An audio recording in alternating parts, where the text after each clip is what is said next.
Morning, Bob. Morning.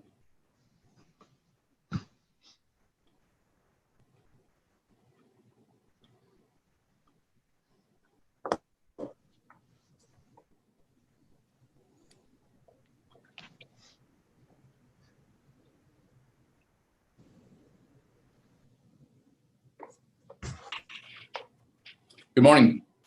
It's 9 a.m. and I called to order the January 12th, 2021 meeting of the Saline County Board of Commissioners.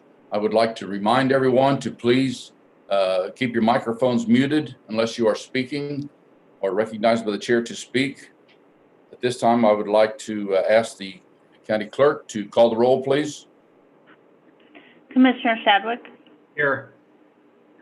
Commissioner Sparks. Here. Commissioner Vidrickson. Here. Commissioner Weiss. Here. Commissioner White. Here. I would like to ask everyone to join me in a moment of silence, please.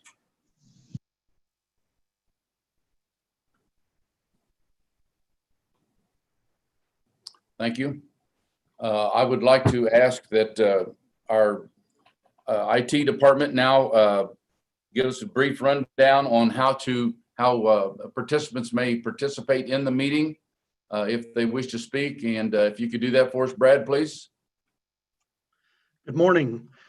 Assuming that participants in the meeting are using the Zoom client, if you select the Participants tab down on the lower part of your screen, you will see a function come up in the lower right-hand corner of your screen called Raise Hand. That will notify the host that you would like to speak in the meeting, and I will ask you to unmute your microphone. All right, thank you.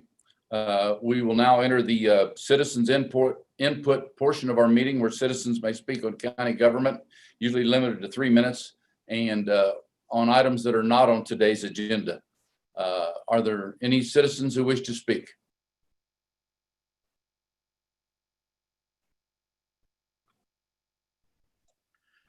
Mr. Chairman, I do not see any hands raised at this time indicating that they would like to speak. All right, thank you. We will then move on to the consent agenda portion of our meeting. And the consent agenda consists of approval of prior minutes as presented for 12/29 of 2020 and January 5 of 2021. Approval of tax roll adjustments, approval of accounts payable and payroll, and approval of public forum agenda. Are there any commissioners who wish to amend or remove anything from today's agenda? Hearing no objection, the consent agenda will stand approved as printed. We'll move to action items. Item number 1, National Slavery and Human Trafficking Prevention Month Proclamation, presented by Sheila Benson from DVAC. Good morning, Sheila. Good morning. Thank you for having us. Sure. We really appreciate this time with the board and with our community. National Slavery and Human Trafficking Prevention Month Proclamation. This is what we are presenting today for January 2021. Whereas millions of men, women, and children are victims of human trafficking, which is the second largest and fastest growing criminal industry in the world.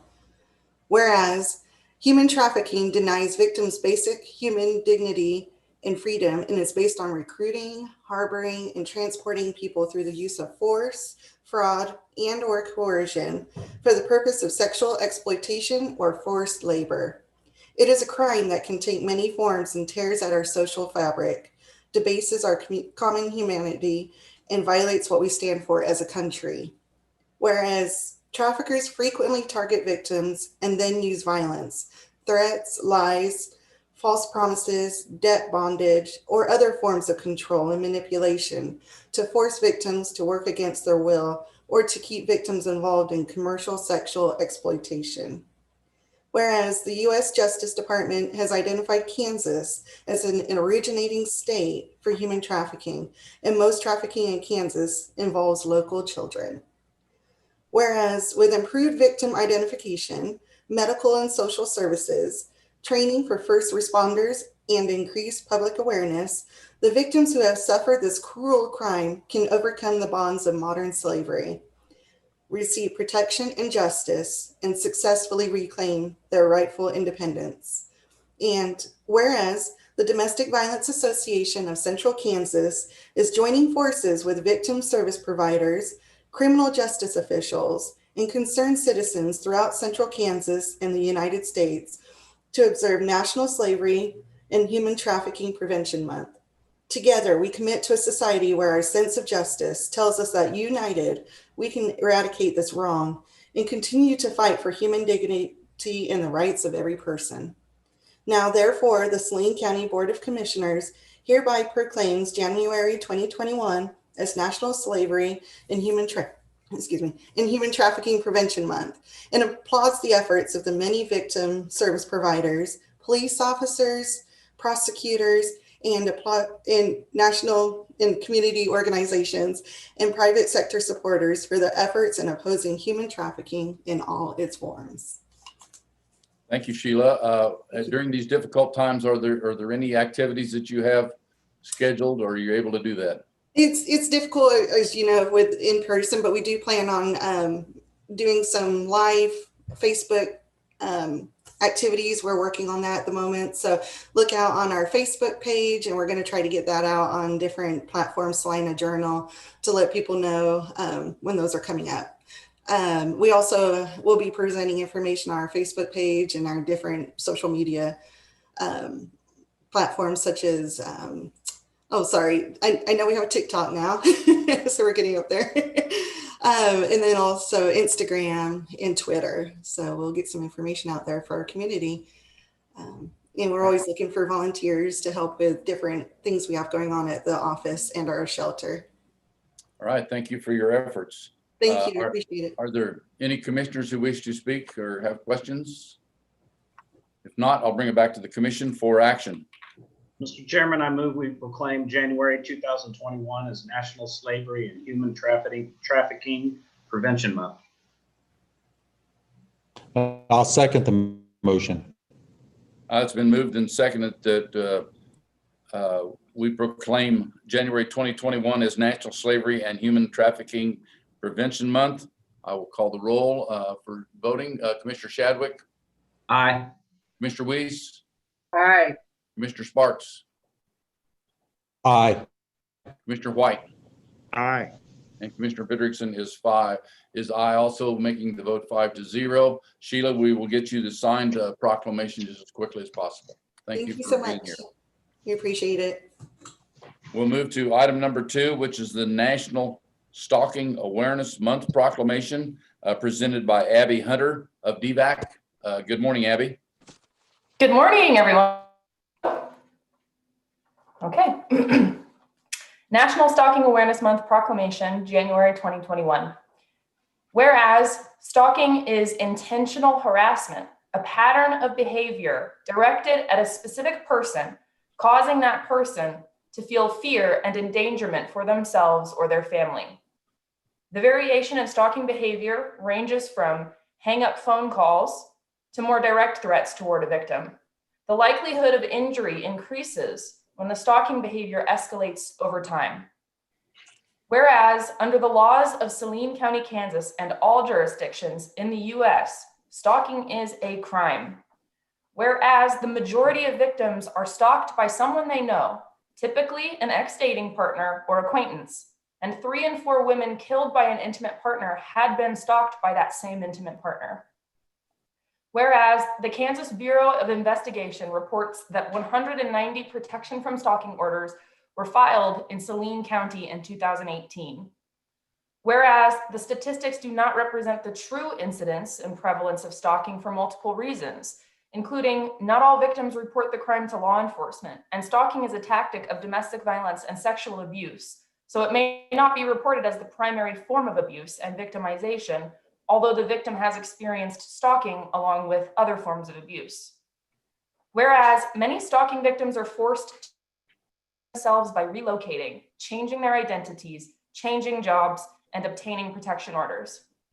Whereas many stalking victims lose time from work and experience serious psychological distress and lost productivity at a much higher rate than the general population.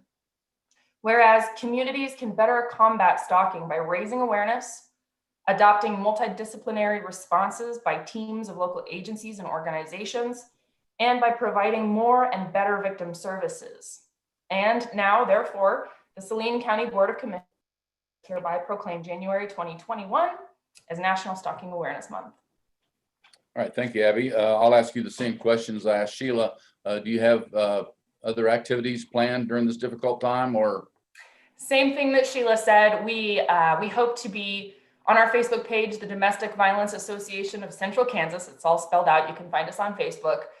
We'll go live over the lunch hour and just talk about statistics and what goes into stalking and how you can help prevent stalking or intervene in stalking cases, things like this. And then our other social media platforms, we like to put little bits up there. But as of now, that's about all we have planned. No official events other than that.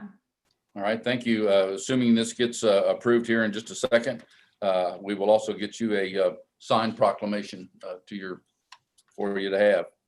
Are there any comments or questions of Ms. Hunter from the commissioners? Not, I'll bring it back to the commission for action. Mr. Chairman, I move we proclaim January 2021 as National Stalking Awareness Month. Second the motion. It has been moved and seconded that we proclaim January 2021 as National Stalking Awareness Month.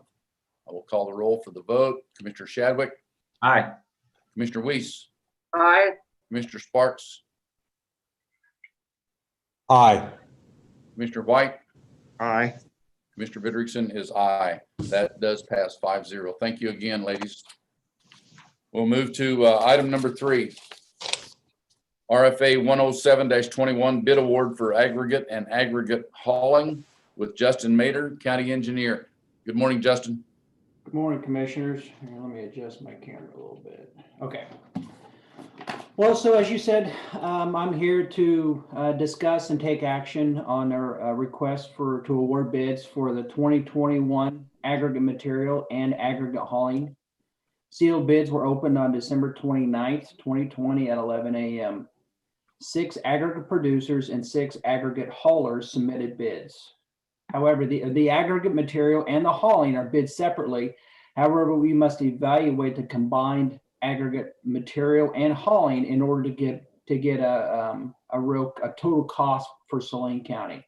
So you should have in front of you or within your packet the bid tabs, which should provide all of the bids for all of the materials and the hauling costs as well. Alternatives for action is to accept unit prices for the aggregate and aggregate haul as staff recommends. The second alternative would be to accept the unit prices for different aggregate producers and haulers. And then the third would be to reject all the bids. So the staff recommends in the request for action, there's a table of all my recommendations, and I'll quickly try to go through that. For the SS3 material, we recommend buying material from 2 different quarries. The first one being Ham Incorporated with their quarry near Woodbine, Kansas for $12.95 a ton. With the hauler being Night Trucking for $8 a ton for a total cost of $20.95. The other SS3 material that we are recommending to purchase is from Night Land with the quarry near Melbourne, Kansas for $7.55. With the hauling coming from Night Trucking for $15 a ton for a combined cost of $22.55. The SS5 material, and that's the material that has been our main roadblock for the last couple of years. We recommend purchasing the SS5 material from Ham Incorporated with from their quarry near Woodbine, Kansas for $10.45 a ton. And Gary Johnson Trucking would be the haulers for $7.18 a ton for a combined cost of $17.63. The SS7 is a sand material, and we're recommending to purchase that from American Sand right here in Saline, Kansas for $9.54. Another sand that we bid each year is the SS8. It has a little bit different gradation. That would be from Johnson Sand here in Salina for $7.13 a ton. Now the Saline County, we haul that material ourselves, and so that's why there's no haul material or haulers for that material. And then finally, the last material is the AB3, and that's our base rock.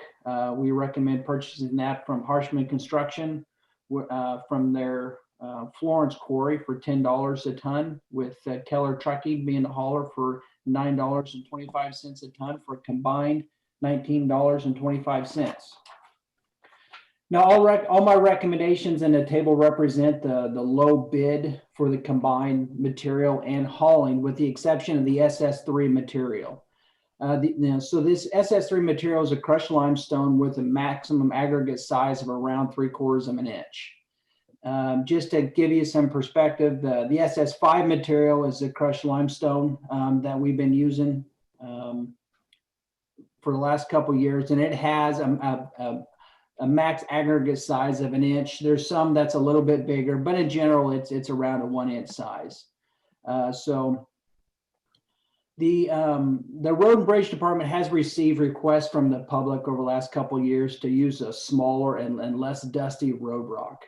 And so therefore, that's why we bid the SS3 material, because that is an overall a smaller material. However, in order to get a less dusty or harder road rock, we have to purchase material from a quarry that has that harder material. So if you look at the SS3 material, the combined low bid for the SS3 is coming from Harshman Construction Quarry near Florence, Kansas. And it has a hardness of 38%, and it costs $20.50. Now, the hardness is really what we're looking at right now. And so the hardness is coming from a quality test that measures the degradation of the rock. Okay, so the percent shown, so this 38% for this Florence material, 38% of that rock crushed to powder. Okay, and so that material was lost. And so the higher percentage that material has means that it's a softer rock, and it degrades faster, and therefore it's not going to last as long on the road. Okay, so now if you look at the second and third low bid, which are the quarries that actually recommended purchasing, the second low bid was Ham Incorporated from their quarry near Woodbine, Kansas, and that has a hardness of 20%. And the third is from Knight Land near Melbourne with a hardness of 23%. So we've got and that's why I'm recommending to purchase the material from Woodbine and Melbourne, because it has the harder material. So another thing to consider when purchasing aggregate is the gradation, of the material, and that's really the range of sizes of the material that we get actually stockpiled in our yard. So it starts from the biggest aggregate, and then it varies all the way down to a fine powder. And so both of the material from Ham and Woodbine, they both meet that minimum specification for gradation. However, one rock might have more fines than the other, so it shows up with more fines. We don't have the specific gradation of that material. We're actually, I've got staff driving to those quarries right now to obtain samples so we can really see what the two different materials are. So the hardness is the same, but one material might have quite a bit more fines just to begin with. It's not breaking down on the road. It just has more fines showing up in our yard. And so that's why I'm recommending to purchase the two materials for the SS3. They have the hardness that we're looking for, but then it just gives us the option, once we actually look at the material, to purchase either one of them. So for the budget impacts, the 2021 budgets for the for our sand, which is our SS8 and our SS7, is 185,000. For our road gravel, we're looking for the SS5 and the SS3 combined. We've got a combined budget of 385,000. The AB3, which is our base rock, we've got a budget of 165,000, and then all the contract hauling has a combined budget of $370,000. So what we're asking for today, so with this request for action is we're asking the commissioners to accept the unit prices, that we're recommending. However, the quantities that the maintenance actual purchases, a lot depends on the weather. And really what our needs are throughout the year. And you don't really know what your needs are going to be until you get into it. But what this will do is you accept the unit prices, and it'll allow the maintenance side to purchase whatever material they need within the budgets that I've just said. Are there any All right, questions? are there any questions from commissioners? Yes, this is Roger Sparks. And Mr. Mater, one of my questions is that the difference between on the SS3 material is that I know the price difference is about $1.60 a ton on those two. And if you got half of it from one and half from the other, that's a $32,000 difference. And my main concern is there that we're willing to spend that $32,000 difference there. I know that you're going to look at both, but on the flip side there, on your AB3, the harder rock, you're willing to spend less money there to buy the softest rock, the 38% that you're telling us right now that is the worst of all these three, and for a 23-cent different a ton. So why not spend to get the ham or the better rock for $2,760 more? Well, so for That's my concern. Sure. Okay. So for the AB3, we're okay purchasing the softer rock, and that would be the material coming out of Harshman, because it's not the intent of that material, which has a lot of fines in it. That's not meant to go on the surface of the road. Okay, that is to pack down for a base. Okay. And so that's why you need those fines in there too, to help kind of pack everything together. And then you place your SS5 or SS material, which is your surface material, on top of it. And that's what the traffic is going to be wearing on. And so that's why we're okay going with purchasing that softer rock for the AB3. Now, as far as the SS3, I didn't necessarily mean that or say that we're going to buy half from one and half from the other. Okay. To me, I know that. Yeah. We've got to look at the gradation, and just for the example, that the Melbourne rock is 7.6% more expensive than the material coming out of Woodbine. Okay, so 7.6% more expensive, but after we get samples of those materials and run gradation, and we find that the Woodbine material has 10% more fines just to start off with, then to me, the Melbourne, even though it's 7.6% more expensive, it has the better value.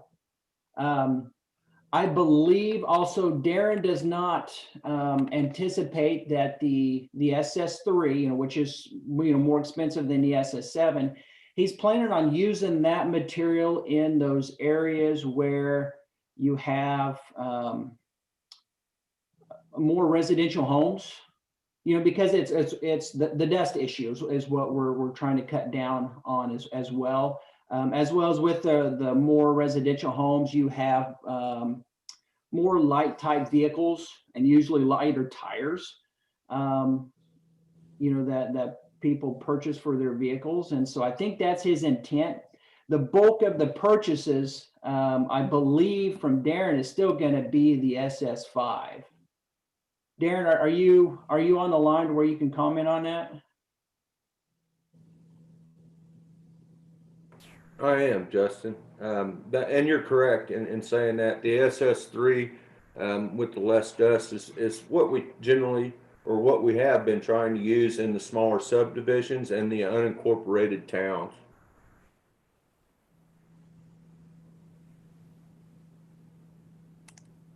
Did we answer your question, Roger? Yes, but it's, I mean, I'm okay. I would just,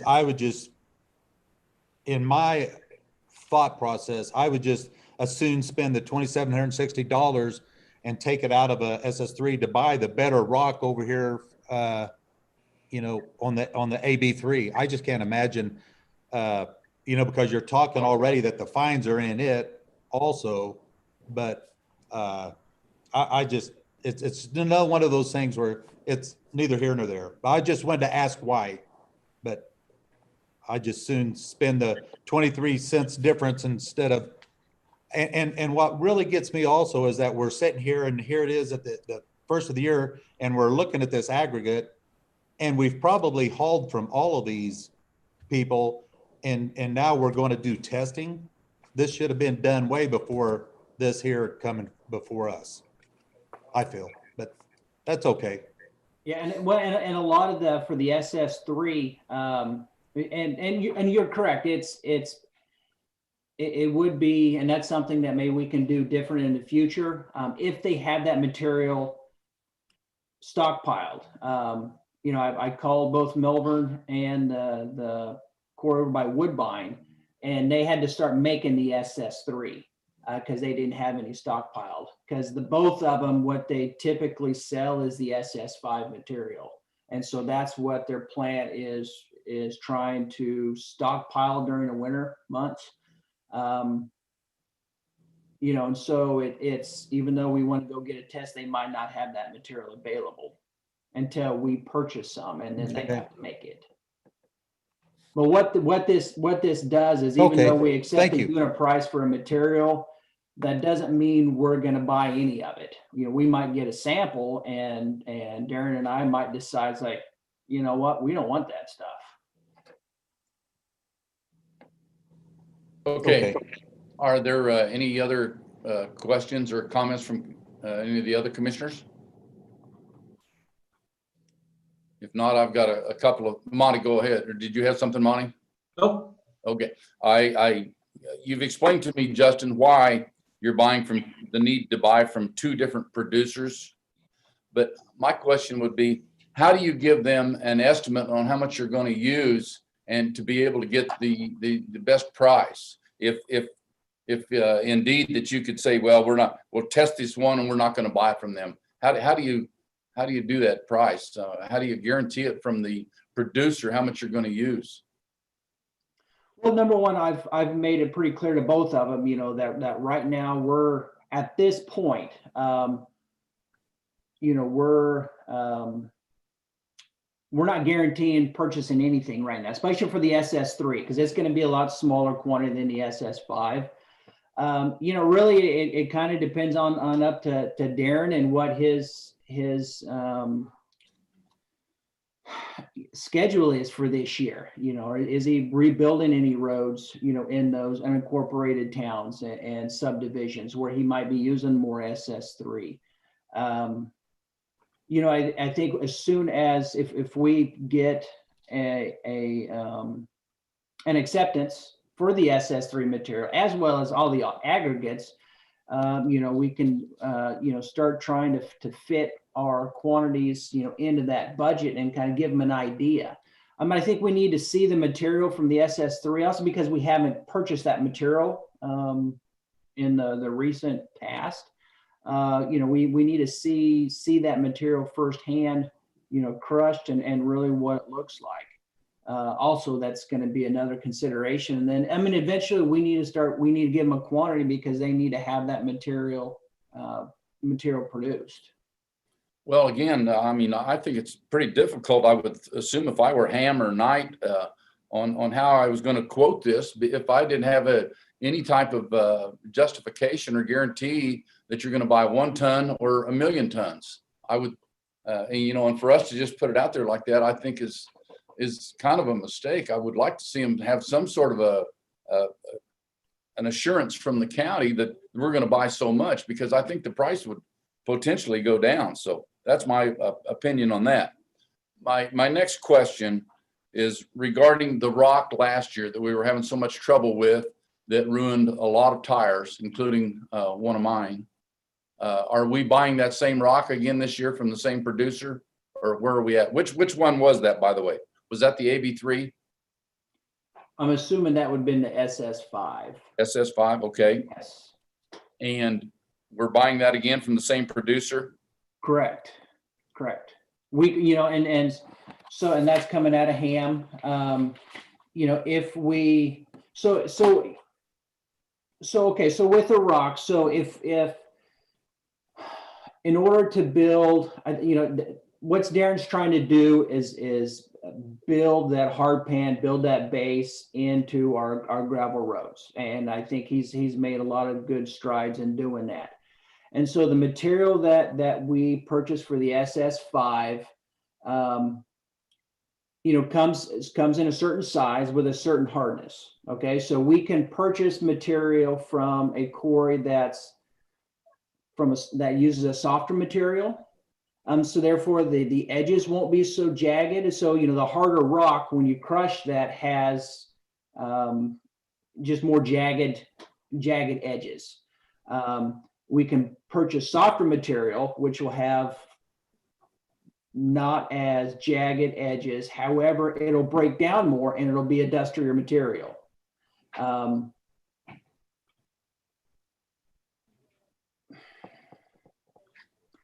But I still think that his intent is to still try to build the structural integrity of our gravel roads and keep improving that. Is that correct, Darren? I can answer that question there. The smaller material, one doesn't really lend itself to accepting the loading of the rural traffic, which is semi-truck traffic. If you buy a larger aggregate, you get a better base. And if you go to the 3/4 aggregate, by the way, which is harder and sharper, it takes more of it. So if you're looking at purchasing the SS3 to do what you can do with the SS5, you're looking at approximately 5,000 ton less with the dollars that we have, and that equates to, if you pick at 15 loads a mile, you're actually getting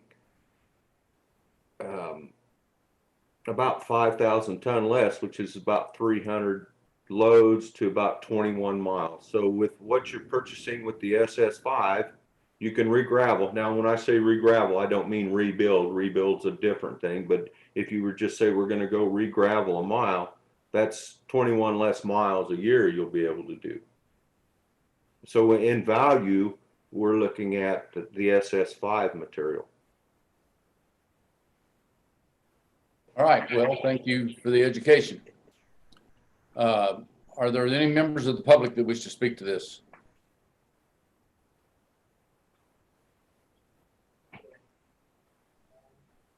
Mr. Chairman, I do not see any hands raised at this time. All right, that having been said, I'll bring it back to the commission for action. Mr. Chairman, I move we award the bid for aggregate and aggregate hauling as listed in RFA 107-21.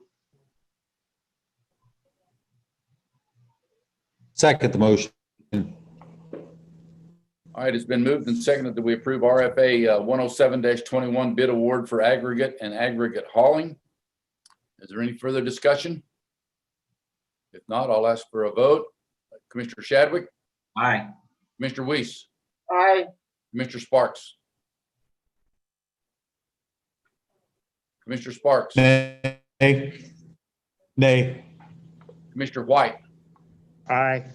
Mr. Vidrickson is aye. That vote does pass 4-1. Thank you very much. We'll move to item number 4, RFA 108-21 for 2021 motor graders with Darren Fishel. Road and Bridge Administrator. Good morning, Darren. Good morning, Commissioners. This is for the award of contract for the purchase of 3 new motor graders. Sealed bids were opened on December 29, 2020 at the City County Building. 3 bids were received and are as follows. Fully equipment, bid a Caterpillar Model 150, total purchase price of $845,835 with a trade-in guarantee of $390,000. So a total cost price of $455,835.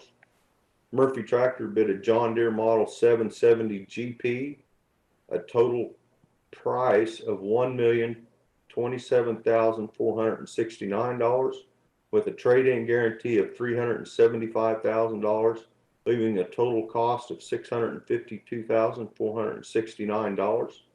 Central Power Systems bid a Saline Model SMG 200C-8 for a total price of $723,973.98 with a trade-in guarantee of $279,000. That leaves a total cost amount of $444,973.98. The bid documents were checked. The Saline motor grader did not meet the bid specification and is therefore disqualified from consideration. Let me define a few terms. Guaranteed trade means that if in 5 years or 7,500 hours, the particular dealer is awarded the bid, this is the trade value they will allow for each machine. These are, by the way, these are all pre-guaranteed trade. We used to do the guaranteed repurchase, which meant at the end of 5 years or 7,500, this is the amount the particular dealer would repurchase the machine for. In both of these examples, Saline County owns the machine and retains the right to dispose of them as they see appropriate. Saline County has been using the total cost bid method for purchasing motor graders since 1990. Total cost bid lets the county consider all major costs before actually buying a machine. In addition, this method allows the county to acquire guarantees on maximum equipment costs through the competitive bidding. In writing, we have the purchase price, the maximum we will pay for repairs and scheduled maintenance. The 3 motor graders scheduled for repurchase are 2016 John Deere 770 GPs. All 3 machines will be sold back to Murphy Tractor for the amount of $488,262. The alternatives for action would be to approve the total cost bid in the amount of $845,835 and award to Fully Equipment, Saline, Kansas for 3 new 2021 Caterpillar 150 electronic over hydraulic motor graders with a guaranteed trade of $390,000 in 2026.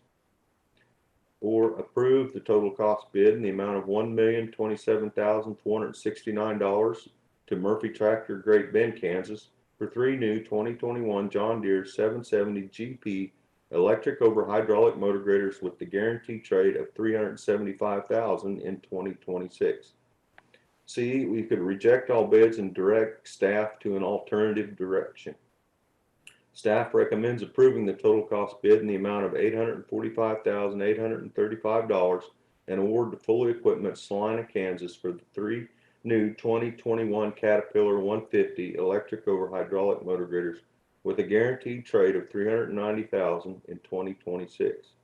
The budget impact, if you award to Foley's, $357,573 will come out of our line item for equipment purchases. $488,262 will come out of our Road and Bridge Special Machinery account, equaling the purchase price of $845,835.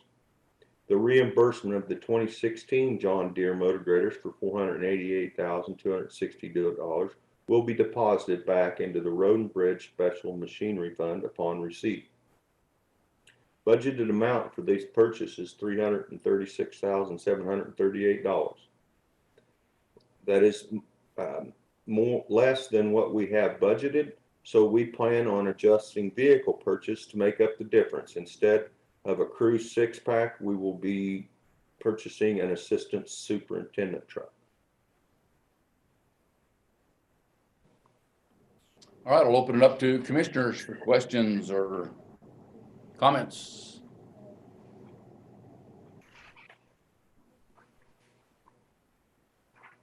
Commissioner Weiss, with a question, Darren. If I'm seeing this right, the 488,262, that's a guaranteed buyback from Murphy Tractor, is that correct? Yes, this is the last of the guaranteed buyback machines. Moving forward, they will all be trade. Thank you. Any other comments or questions? Well, once again, Darren, this is 4 years in a row now. I'm going to put up a resistance to this type of purchasing. I don't like it. There's a whole bunch of things here I don't like about it. I mean, I don't like the fact that we're saying we need to trade them off every 5 years, 7,500 hours. We try to stay under the 7,500 hours. That makes our road graders actually running less than 30 hours a week on an average. That troubles me. I've got it circled here that there's a guaranteed repurchase on one of our worksheets, trade guarantee. I mean, we just listened to a presentation to lease vehicles last year, and the presenter would not even give us a guarantee for 1 year. And here these guys are giving it to us for 5 years. I can tell you, they don't know what that market's going to be in 5 years. Yeah, they're taking a crack at it, but I don't think it's our best price. I don't think we're getting the best price we could possibly get on that trade guarantee. So that's pretty much what I've got to say about it. And like I said, I'm 4 years in a row I've put up these questions, and it just doesn't seem to go anywhere. So we do give them the opportunity when we send out the bids to purchase the machines. The next round of motor graders will be for disposal. So at that point, people or anybody, any dealer can offer, and they have always been able to offer, they will have to make an offer of a price for our used machines. So that will allow them to know what the market is then and be able to beat that if they so choose. And that actually doesn't come to fruition until next year when we're out of the guaranteed buybacks. They will be the year after that. Next year, we do not have any motor graders for repurchase or trade. Are there any other questions from commissioners or comments? Do we have anybody on the line that wishes to speak from the public?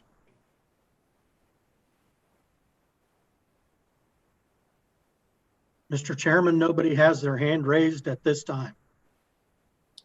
All right, this time I would bring it back to the commission for possible action. Mr. Chairman, I move we approve the total cost bid and award Foley equipment for 3 new Caterpillars as presented by staff. Second the motion. It has been moved and seconded that we approve RFA 108-21 2021 motor graders for the bid award going to Foley equipment. And I will call for a roll call vote here with Commissioner Shadwick. Aye. Commissioner Weiss. Aye. Commissioner Sparks. Aye. Commissioner White. Aye. And Commissioner Vidrickson is nay. That vote does pass 4-1. And thanks for everyone. Thank you, Darren.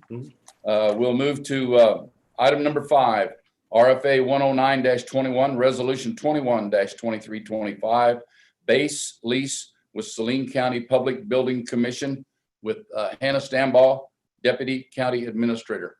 Good morning, Hannah. Good morning, Commissioners.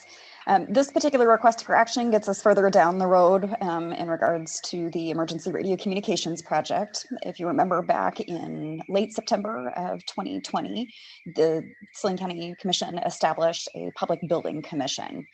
On the 15th of December, you requested that the Saline County Public Building Commission proceed with selling bonds for the emergency radio communications system in an amount not to exceed $6.5 million. The Saline County Public Building Commission did proceed and offered for sale the bonds. That transaction and activity took place yesterday. The sale results in the bonds being sold under the satisfaction of the parameters that were set forth, which were not to exceed 6.5 million and not to exceed 2.25%. Since that activity just took place yesterday, that information was not fully in your request that you have in front of you today, but I'm happy to report it did not exceed the 6.5 million. And please report a true final interest cost of 1.407%. So well below the established parameters that we had back then. This county, or the action in front of you today, is now entering into a lease with the Public Building Commission. And what that means is that the county will lease certain real property to the Public Building Commission. The lease then provides for the acquisition, construction, and equipment of the facilities for the emergency radio communications project that will be placed on that land. And then the Public Building Commission leases all of the equipment and the land back to the county. The county then provides lease payments to the Public Building Commission to be paid for, to be used for the repayment of the bonds. So this resolution and action in front of you today approves the base lease with the Saline County Public Building Commission, the lease, the continuing disclosure undertaking, the tax compliance agreement, the county's closing certificate, and the bond purchase agreement. So that's what made your guys' packet this week pretty thick with all of those documents.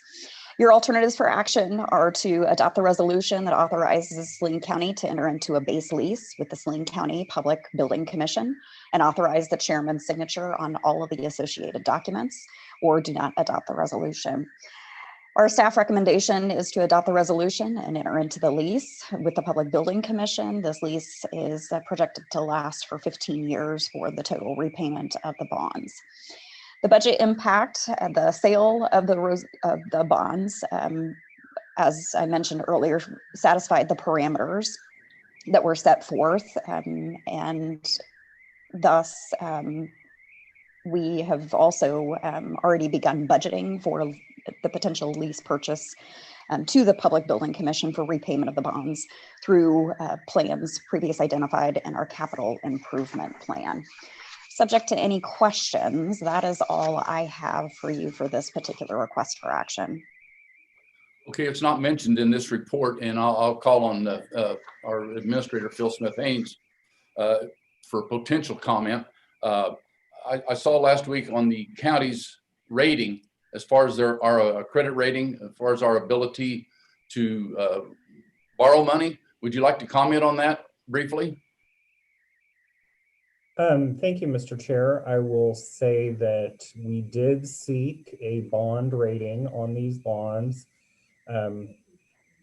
for the Public Building Commission, but since the Public Building Commission has no independent source of revenue, the rating agency effectively rated the Saline County credit, and we will also be requesting a rating on the jail bonds when those are sold later this year, but they've sort of telegraphed to us where they intend to go with that rating, because they had to evaluate that as part of evaluating this particular offering.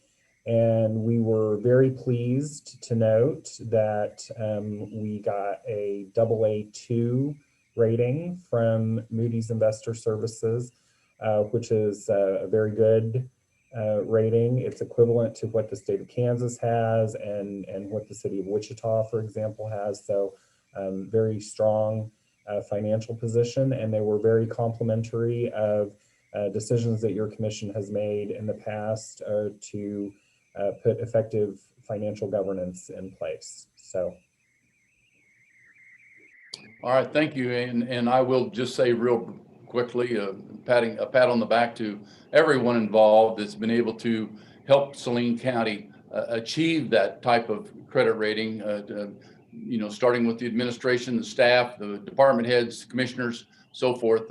We're in an excellent position. I want the public to know that from a credit rating standpoint. And we are able to do some really important things here, such as this proposal right here with our radio towers and so forth, and our emergency equipment, along with our jail that's coming up. It puts us in an excellent position to be able to fulfill our ambitions here. So at this time, I would open it up for any commissioners to speak regarding this, who wish to. If not, I would maybe, David Arteberry, I see that you're on the line. Is there anything that you wish to add to what we've got going here? Can you hear me? Yes, sir. Okay, good. No, I think Hannah and Phil did a really good job of summarizing things. And I would echo what Phil and you said concerning the rating. This is the first time I believe that the county has ever received a rating because you haven't issued debt in a long time. And to come in with a AA2 rating in light of, you've got some pretty significant borrowing needs. To come in at that AA2 level is a very, very nice accomplishment. All right, thank you. And I too am very proud to be a part of it, proud of Phil and Hannah both in their participation in all that we do and enable us to reach this type of credit rating.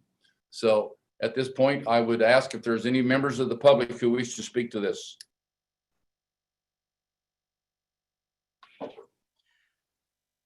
Mr. Chairman, no one has their hand raised at this time. All right, thank you, Brad. I will bring it back to the commission for possible action. Mr. Chairman, I move we adopt resolution 21-2325 as presented by staff. Second the motion. It's been moved and seconded that we approve RFA 109-21, resolution 21-2325, base lease with the Saline County Public Building Commission. Are there any further comments? I will call for the vote. Commissioner Shadwick? Aye. Commissioner Weiss? Aye. Commissioner Sparks? Aye. Commissioner White? Aye. Commissioner Vidrickson is aye. That vote does pass 5-0. Thanks for everyone who had a part in this. We'll move to item number 6, RFA 110-21, resolution 21-2326, RFD Go Bond Base Lease with Saline County Public Building Commission. And again, with Hannah Stambaugh, our Deputy County Administrator. Good morning again, Hannah. Good morning. And I apologize. I would be remiss not to note that we do have our financial advisor, David Arteberry, and then our bond counsel, Mitch Walter with Gilmore and Bell, that are attending our meeting today. So if the commissioners do have any other questions in regards to these actions. This request for action is a resolution for the sale of general obligation bonds and all the associated closing documents for the purchase of the radio equipment for the rural fire districts, basically on behalf of the rural fire districts. The staff and our financial advisor did release a notice to sell general obligation bonds, and we did receive a total of 3 offers. After the review of it, it was determined that Bennington State Bank offered the lowest true interest cost at 0.839% and the lowest net interest cost of just above $16,000, and was selected as the purchaser of general obligation bonds. The attached resolution to this request for action authorizes and directs the issuance and the sale and delivery of general obligation bonds in the amount of $415,000 for the purpose of the rural fire districts being able to purchase their emergency radio communications equipment to be used on the new system. This request for action asks for the approval of the resolution and the approval of all of the different closing documents to complete this particular transaction. So your alternatives today are to adopt the resolution and authorize and direct the issuance, sale, and delivery of the general obligation bonds and authorize the chair to sign all associated documents, or not to adopt the resolution. The recommendation from staff is to adopt the resolution and authorize for the signature of all documents associated to complete the sale of general obligation bonds. Each one of the rural fire districts has been provided with the information on as to what their particular bond and interest payment would look like, and are extremely supportive and thankful of the county commission with offering this particular avenue for them as an option for their purchases that are necessary to operate on the new system.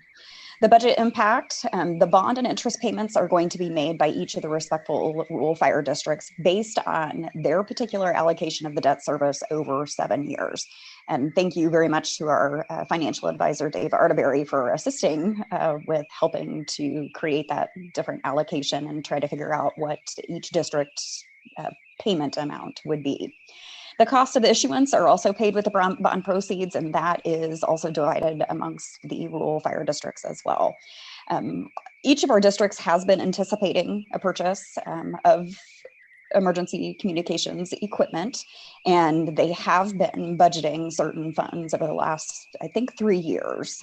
So they do have a certain amount that they are utilizing to help kind of reduce the amount of the general obligation bonds. I believe when we came to you back on the 15th of December, the request was not to exceed 500,000. And so after getting all of the information from the rural fire districts as to what they had to assist for a down payment, got us to the actual general obligation bond amount of 415,000. Also included in your request for action is just an overall look to what each fire district, what their allocation by debt is, and then just to kind of give you an idea as far as what the cost of issuance piece it looks like as well. But again, that is divided amongst each one of the rural fire districts. Certainly open for any questions that you might have in regards to this particular resolution and action. All right, are there any questions or comments from commissioners? Do we have anyone from the public who wishes to speak to this matter? Mr. Chairman, I do not see any hands raised at this time. All right, I'll bring it back to the commission for action. Mr. Chairman, I move we adopt resolution 21-2326 and authorize the chair to sign all pertaining documents as presented by staff. Second the motion. It's been approved. Motion has been made and seconded to approve RFA 110-21, resolution 21-2326, rural fire district go bond base lease with Saline County Public Building Commission. Are there any further comments? We'll ask for the vote. Commissioner Shadwick. Aye. Commissioner Weiss. Aye. Commissioner Sparks. Aye. Commissioner White. Aye. Mr. Vidrickson is aye. That motion passes 5-0. Thank you, Hannah.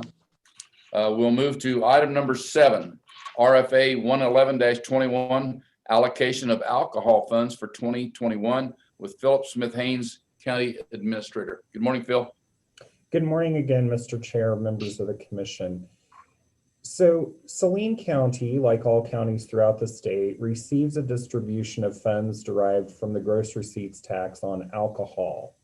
Per state law, this funding is divided by formula between the county's general fund and 2 special funds, a special alcohol fund and a special parks and recreation fund. It is Saline County's practice to accept applications from agencies seeking to use these funds every other year. For the 2020 and 2021 funds, applications were received in October of 2019. 6 agencies applied for special alcohol funds and 4 agencies applied for special parks and recreation funding. 2 of the commissioners met with me last year and recommended an allocation of funds. The recommendations for 2020 were confirmed by your commission on January 7th of last year. And today I am bringing to you the 2021 recommended budget amounts based on the percentage distribution that was recommended last year. Allocation of funding is subject to receipt of an annual report from each agency.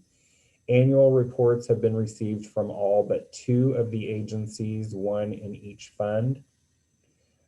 Those requests were sent out in October and follow-up requests were sent in November and December.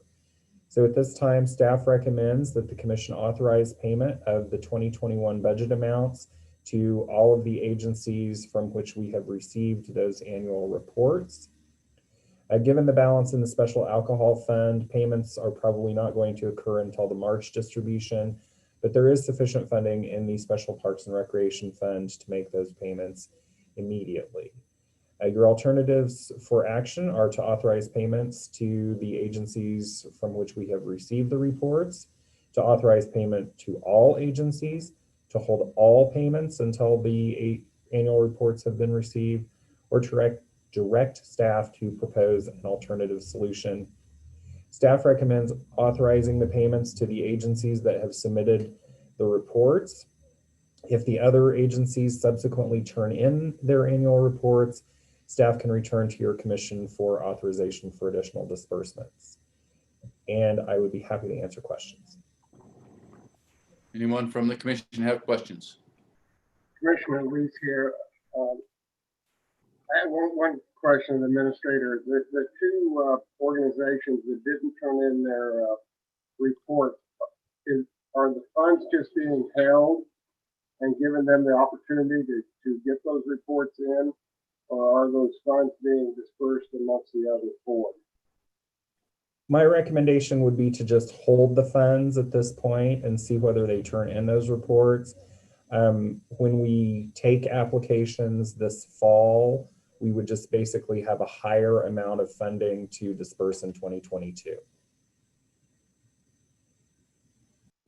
Further questions?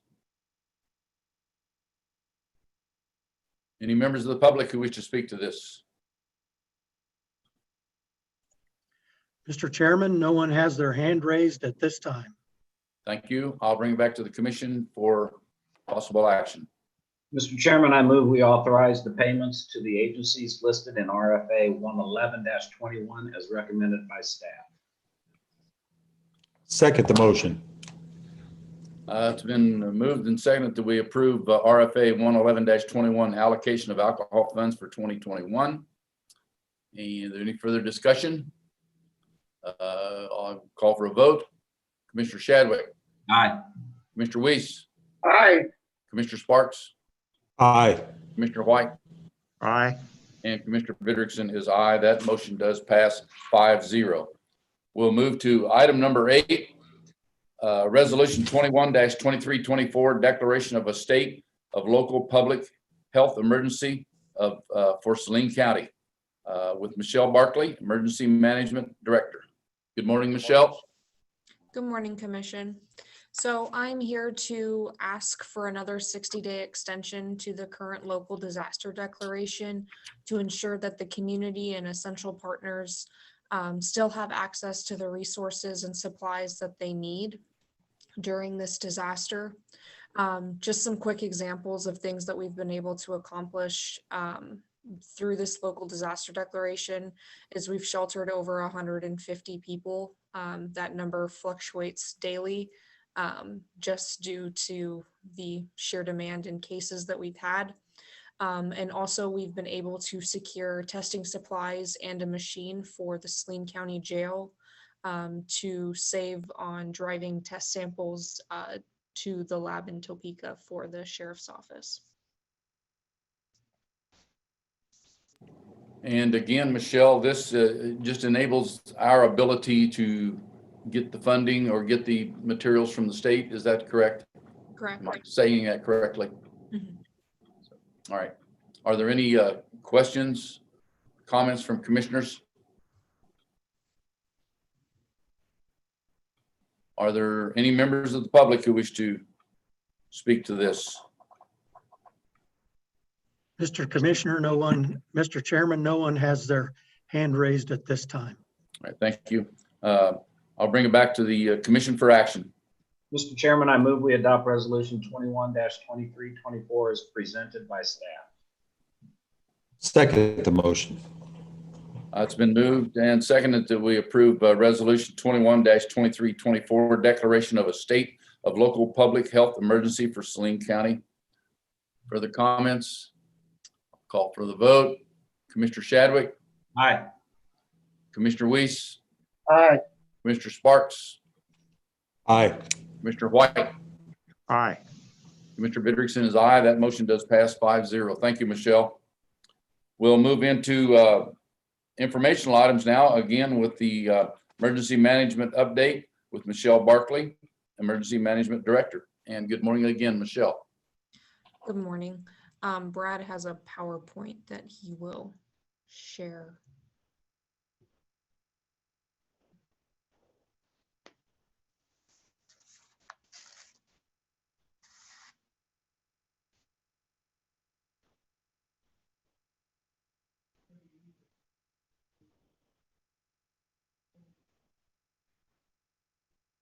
Okay, thank you. So this is a recap of the fourth quarter. If you could move to the next slide.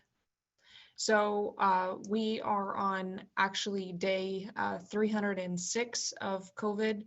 I got a little carried away with my pre-counting when I did the PowerPoint, so I apologize. Some things that haven't changed throughout the entire disaster is we are still sheltering. We are still providing PPE and resources to essential partners. We are still following and tracking any changes to public assistance. That has been a revolving door with guidance evolving and changing and being written. We've also participated in several planning meetings in the past couple weeks and couple months, just to ensure that everyone is on the same pages with vaccine changes and testing opportunities. We've closed up all of our CRF EOC grant opportunities, and we've continued to request testing supplies. Like I mentioned earlier, we were even able to secure a machine so that the sheriff's office could do testing in-house for the jail. Next slide. So things that we've accomplished really hasn't changed much.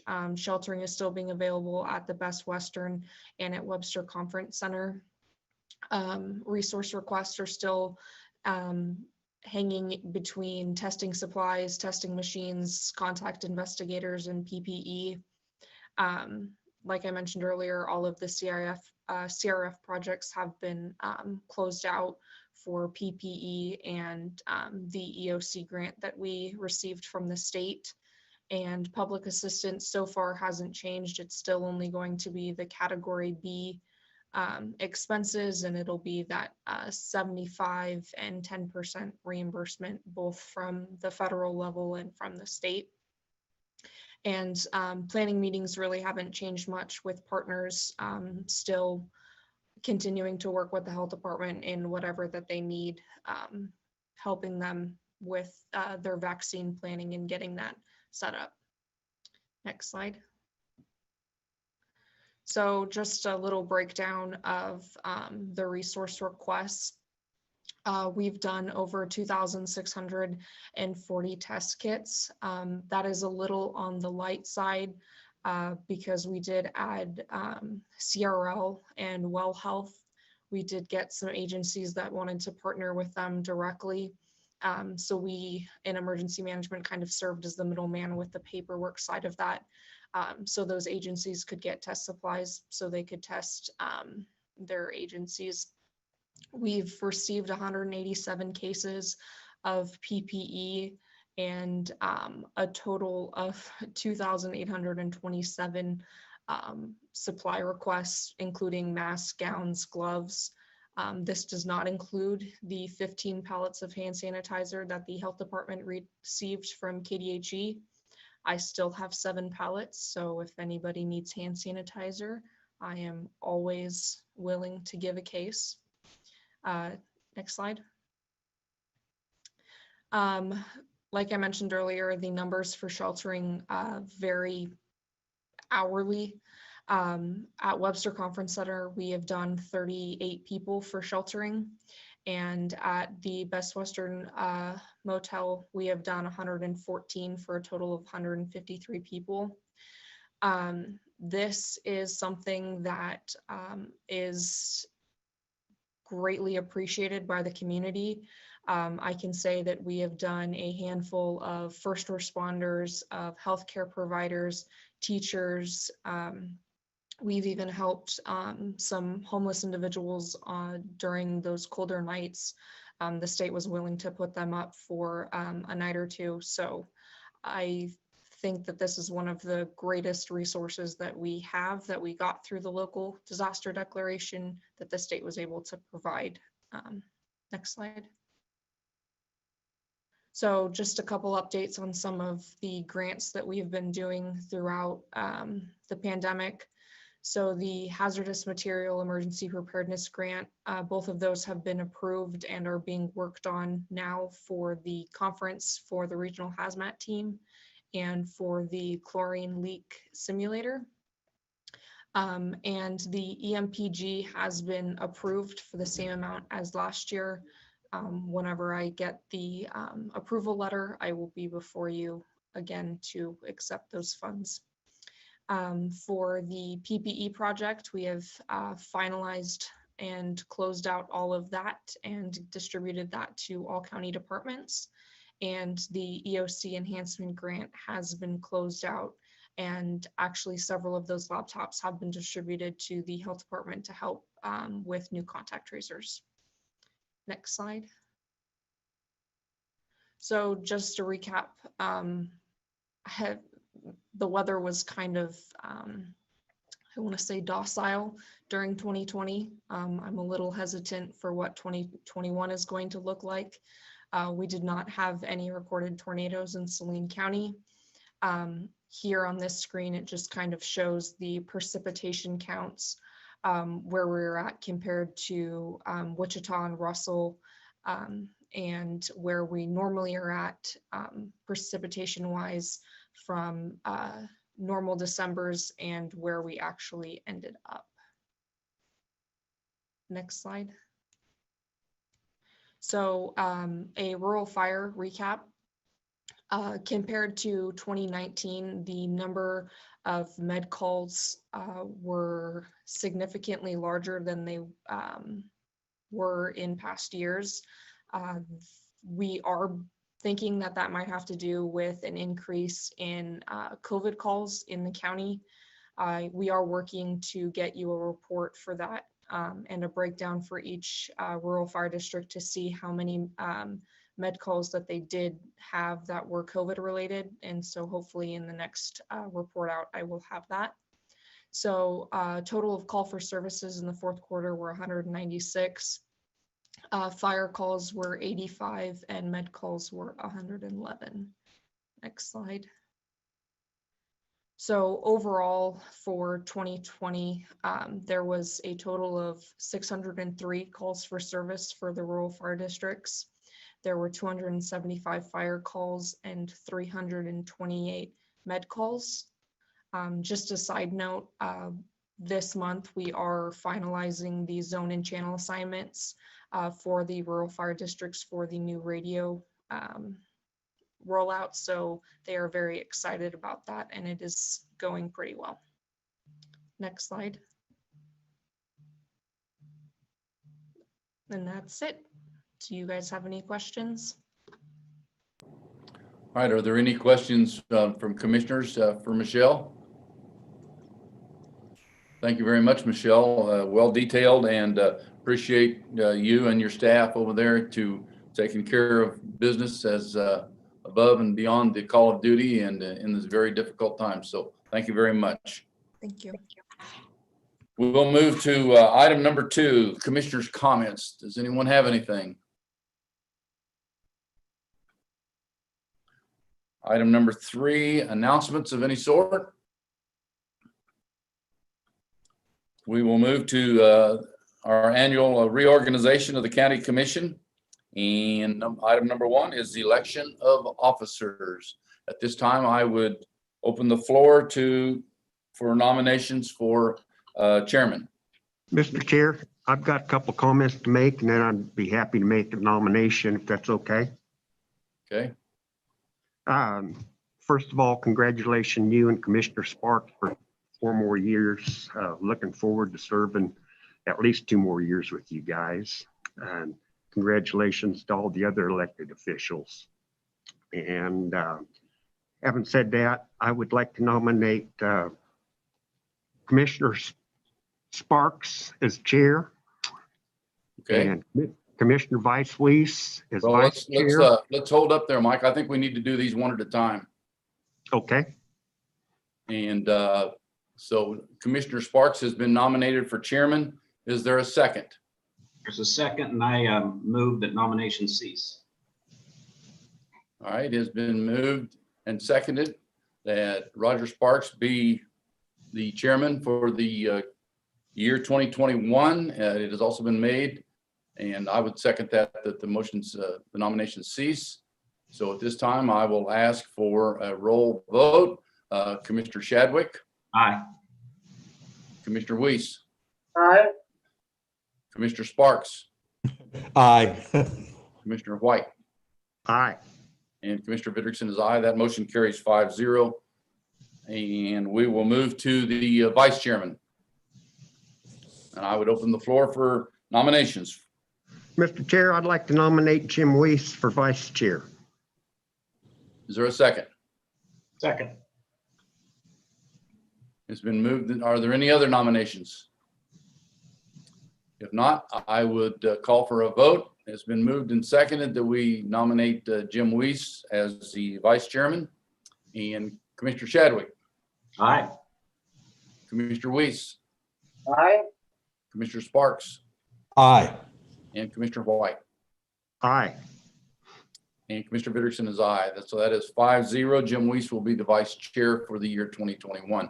Now we move to our secretary. I believe it's secretary, isn't it, Bill? So I would open the floor for nominations for secretary. Mr. Chair, I would nominate yourself, Commissioner Bob Vidrickson, for secretary. Well, I'm going to decline that simply because I've been an officer for 3 years. I think we need to move back to, and I would nominate Commissioner White, as you haven't served in a capacity of an officer. And I would nominate Mike White for, I mean, guess we can go back. Mike White has nominated me, but I'm choosing to decline that at this time. And I have nominated Mike White. I hope we're doing this procedurally correct. Is there a second for nomination for Mike White? Second. It's been moved and seconded that we move Mike White into the position of secretary. And all those in favor, start with Monty Shadwick. Aye. Commissioner Weiss. Aye. Commissioner Sparks. Aye. Commissioner White. Nay. It's Commissioner Vidrickson is aye, and that motion passes 4-1. So at this time, I will turn the floor over to Roger Sparks for the remainder of the meeting as the new chairman.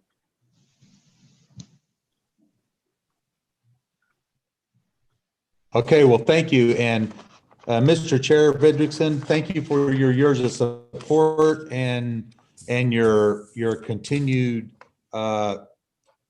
superb quality of running meetings. And I hope that, I know it'll take me quite a while to get into where we're at.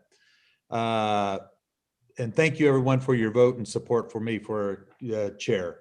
Right now we have a recess to a breakout room. And so I move we recess under executive session.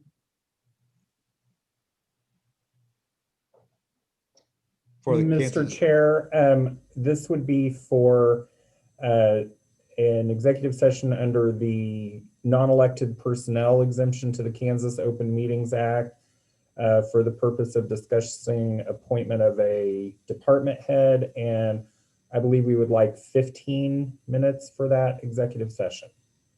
Mr. Chair, I'll go ahead and make that motion. So I move we recess into executive session under the non-elected personnel exemption to the Kansas Open Meeting Act for 15 minutes and reconvene in this room at 10:35. Commissioner Weiss, I second that motion. Okay, it's been, we had a motion and a second. And do I take an election call? So it's like, do we need Mr. No, I don't have that in front of me. So it's like, yeah, if you could just Mr. call for the Vidrickson. vote. Yes, call for a vote. We have a motion and a second. So Mr. Vidrickson, Aye. Mr. Shadwick, Aye. Mr. Weiss, Aye. Mr. White, Aye. Mr. Sparks? Aye. So we will recess for non-elected personnel for 15 minutes and come back into meeting at 10:35.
Mr. Chair, you need to unmute yourself.